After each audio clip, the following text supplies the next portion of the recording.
selamat datang kembali di channel saya. Pada kesempatan kali ini saya ingin menjelaskan mengenai suku Jali, di mana mereka hidup pada waktu zaman sebelum Injil masuk di tanah atau suku Jali. Mereka hidup di dalam kegelapan. Nah, suku Jali adalah suku yang tetanggaan dengan suku Dani dan tingginya itu kurang lebih 150 cm. Nah, dari sini kita bisa melihat bahwa hal yang begitu mencolok dan menjadi ciri masyarakat suku Jali, yakni tinggi badan manusia dewasa hanyalah 150 cm. Suku Jali secara administratif termasuk penduduk Kabupaten Yaukimi bersama dengan suku lainnya. Seperti ada juga dari Kabupaten Jalimo, dan Kabupaten Yaukimi ini merupakan kabupaten baru hasil pemekaran Kabupaten Ciwijaya. Namun Yaukimi pun diambil dari yang singkatan nama 4 suku besar yang mendiami wilayah tersebut, yakni suku Jali, Upla, Gimian, dan juga adalah suku Mek. Tinggi manusia meter, suku Jali sebenarnya memiliki kebudayaan yang hampir mirip dengan suku-suku yang lain di Papua. Namun satu hal yang begitu mencolok atau menjadi perhatian atau unik adalah dan menjadi ciri masyarakat Jali yang tinggi pada badan manusia dewasanya hanya berkisaran antara 150 cm. Memang terkadang terdapat pengecualian, namun rata-rata tinggi penduduknya tak lebih dari 150 cm. Nah, ini menjadi colokan atau menjadi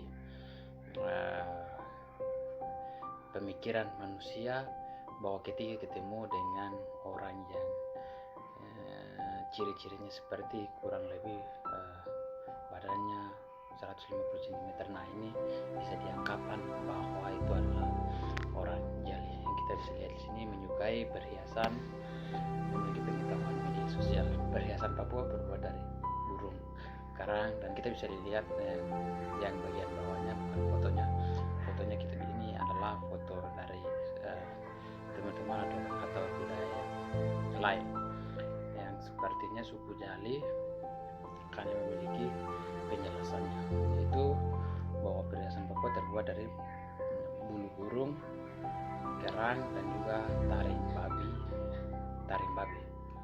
Dan mohon maaf, informasi ini atau dukungan ini saya ambil dari itu dia punya linknya sudah ada di situ. Mengenakan perhiasan merupakan tradisi yang telah ada sejak zaman nenek moyang beribu tahun lalu. Hal ini dibuktikan dengan ditemukan perhiasan emas dari 4.000 tahun lalu di daerah Peru. Seperti halnya suku-suku lain di dunia, masyarakat suku Jali juga menyukai pernak-pernik perhiasan. Perhiasan suku ini umumnya dibuat dari rangkaian keris, karangan, bulu burung, hingga taring babi, dan koteka juga dikenakan oleh suku ini pun berbeda dengan suku-suku lainnya. Masyarakat Jali menggunakan koteka yang ukurannya panjang, dan saat dikenakan koteka agak horus ke depan menutupi bagian dada dengan lilitan tali rotan.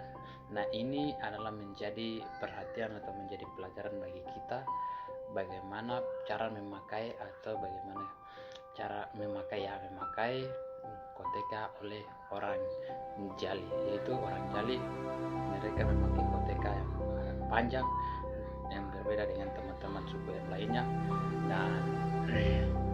dan juga suku Jali adalah dia punya ciri-ciri orangnya berapa 150 cm dan tidak lebih dari itu, walaupun satu persatu ada lebih dari itu, tapi rata-rata kebanyakan kurang dari itu.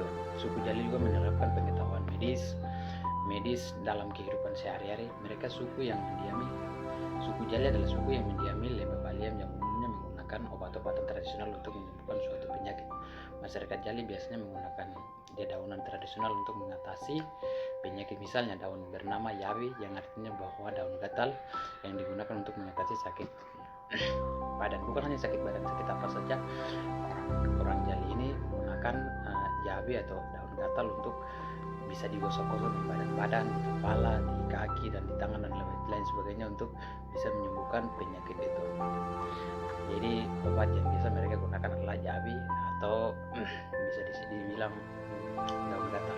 Daun gatal ini memang tidak diakui oleh dunia, tapi ini adalah salah satu obat tradisional Papua yang sekarang bisa menjadi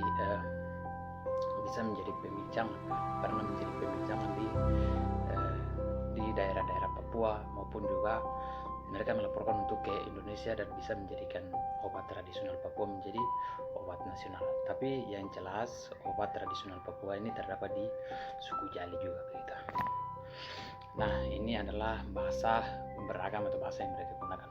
Suku Jali memiliki dua bahasa, yaitu suku Jalimo dan bahasa Mek. Selain itu bahasa lain juga terbagi menjadi dialek-dialek penggunaan bahasa Jali, yakni Jali Angku, Jali Awang-Jali, Jali Abenaho, dan juga Jali Ninia.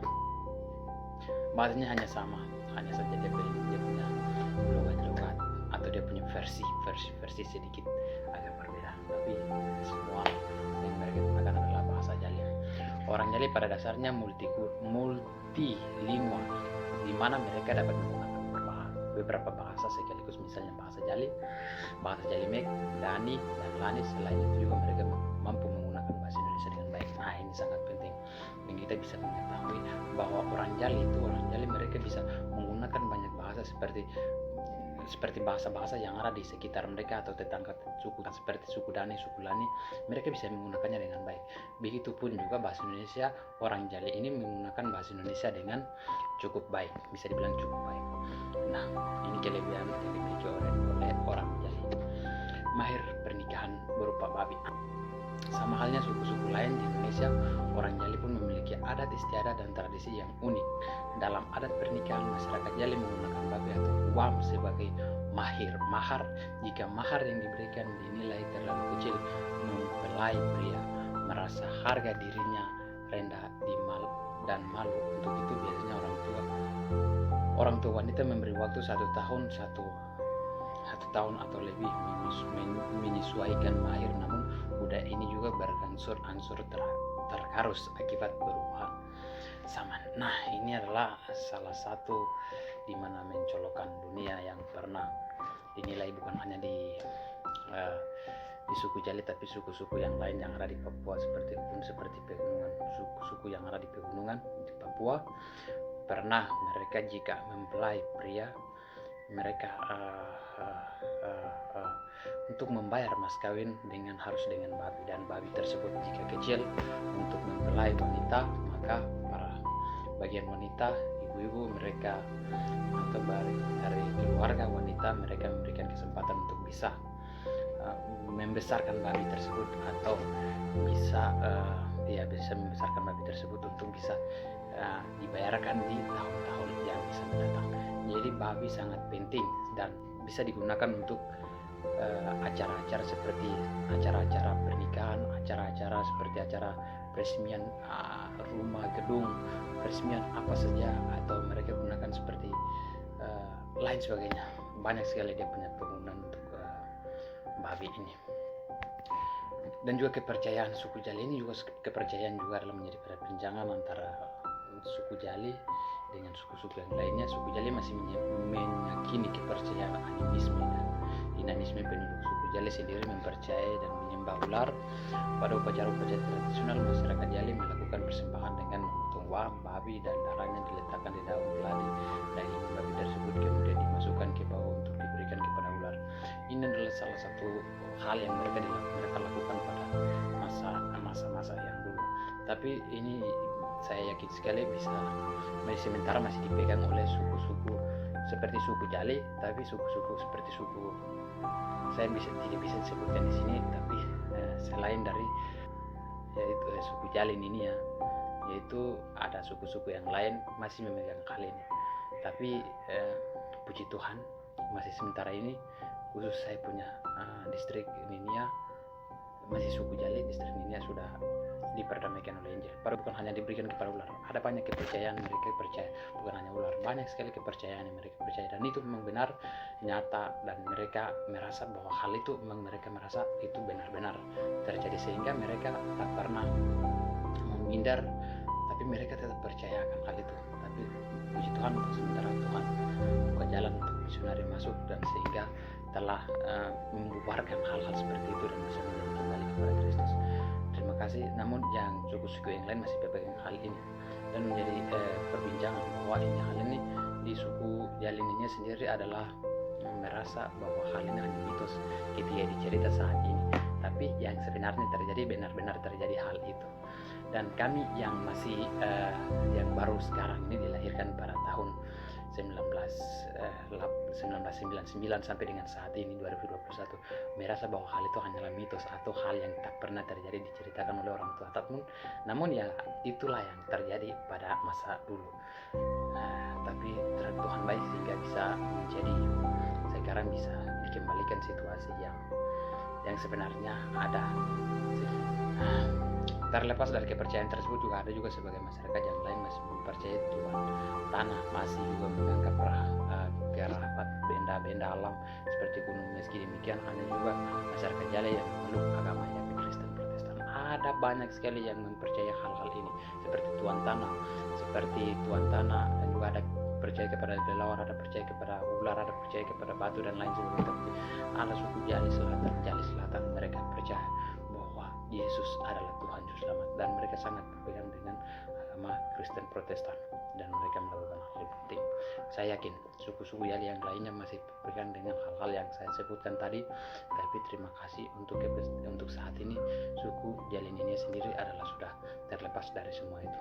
Ada satu-satu yang saya tidak sebutkan, yang saya tidak tahu apakah ada atau tidak, tapi kita akan belajar sama-sama mendorong agar supaya suku ini bisa menjadi suku yang primitif, akan bisa menjadi cerita yang luar biasa untuk bisa berceritakan kepada dunia bahwa suku Jalai pernah melakukan hal ini dan memiliki keunikan yang sangat luar biasa. Walaupun orang di luar sana anggapan bahwa hal itu tak benar-benar terjadi, namun ya itu yang terjadi sampai dengan saat ini. Ya mungkin hal itu yang saya bisa bagikan kepada teman-teman. Kepercayaan tradisional khusus untuk saya punya kampung. Pernah orang tua saya cerita, orang tua atau kepala suku pernah berceritakan bahwa mereka banyak sekali mereka percaya. Seperti yang bisa dibilang ada yang percaya kepada gembu. Gembu itu adalah salah satu benda yang mereka simpan di Honai. Ada laki-laki yang disebut dengan juga, mereka simpan di situ dan mereka sembah dia. Mereka pada waktu mereka mau melakukan upacara-upacara seperti upacara berperang, upacara mau seniman, mau melakukan upacara apa saja, banyak sekali mereka percaya. Ketika mau melakukan perang, ada juga mereka percaya kepada ular, ada percaya kepada kelelawar, sehingga pada waktu mereka perang itu barang itu datang dan mereka diselamatkan. Dan itu memang hal benar-benar terjadi, tapi luar biasa, menjadi hal atau menjadi cerita sekarang, dan kita merasa bahwa hal itu tak pernah terjadi. Tapi apa yang mereka rasakan sangat benar-benar terjadi, dan sekarang kita merasakan banyak sekali kepercayaan, banyak sekali seniman yang disimpan oleh suku Jalai, begitu luar biasa. Namun itu yang saya bisa bagikan, semoga bisa bermanfaat melalui pelajaran ini, dan jika ingin belajar lebih lanjut bisa telusuri atau bisa cari di link yang tadi saya sudah sebutkan. Bisa cari di situ dan bisa mempelajari mengenai suku Jalai. Banyak sekali hal-hal menarik yang disimpan di suku. Biasanya suku Jalai memiliki hal yang unik. Mereka berperang melawan antara kampung dengan kampung, bukan melawan suku dan suku. Mereka merasa dulu itu mereka orang Jalai ini ya khususnya, mereka merasa bahwa mereka hanya hidup sendiri, tidak ada orang di luar dari gunung mereka, hanyalah mereka berada di tempat itu merasa bahwa mereka hanya di bumi ini mereka saja. Tetapi ketika Injil masuk, mereka diperdamaikan, mereka diajarkan bahwa hanya di luar sana ada orang banyak sekali, dan itu luar biasa terjadi sampai dengan sekarang. Bisa menjadi pelajaran untuk bisa menuntun, bisa menjadi pelajaran tersendiri bagi kita semua. Dan mohon maaf untuk perekaman ini saya akan menggunakan HP sehingga banyak sekali kekurangan, dan bisa dibilang videonya agak lucu sih, tapi bisa menjadi pelajaran untuk kita semua dan bisa bermanfaat untuk kalian semua. Terima kasih.